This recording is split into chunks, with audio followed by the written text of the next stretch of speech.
ఇక సార్వత్రిక ఎన్నికలు సమీపిస్తున్న వేళ కేంద్ర బలగాలు వివిధ రాష్ట్రాలకు వెళుతున్నాయి. తాజాగా గుంటూరు జిల్లా తుళ్లూరుకు చేరుకున్న ఈ బలగాలు ముఖ్యంగా పెదపరిమి, అనంతవరం, వడ్డమాను గ్రామాల్లో కవాతు నిర్వహించాయి. ప్రజలు స్వేచ్ఛగా తమ ఓటు హక్కు వినియోగించుకునేలా భరోసా కల్పించేందుకు కవాతు నిర్వహిస్తున్నట్లు స్థానిక పోలీసులు చెప్పారు.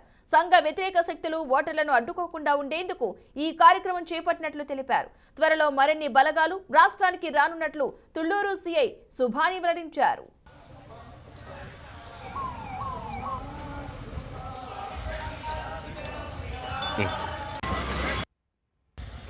2024 రాబో జనరల్ ఎలక్షన్కి సంబంధించి ప్రజలు ఎటువంటి భయాలు లేకుండా వాళ్ళ యొక్క ఓటు హక్కుని స్వచ్ఛందంగా వినియోగించుకోవాలన్న ఉద్దేశంతో పోలీస్ ఫోర్సు అంటే సిఏపిఎఫ్, స్థానిక పోలీసులు కలిసి ఈ యొక్క తుళ్లూరు మండలంలోని విలేజెస్లో ఈ కవాతు చేయడం జరుగుతుంది. ప్రస్తుతం 30 మంది సిఏపిఎఫ్ ఫోర్స్ వచ్చున్నారు.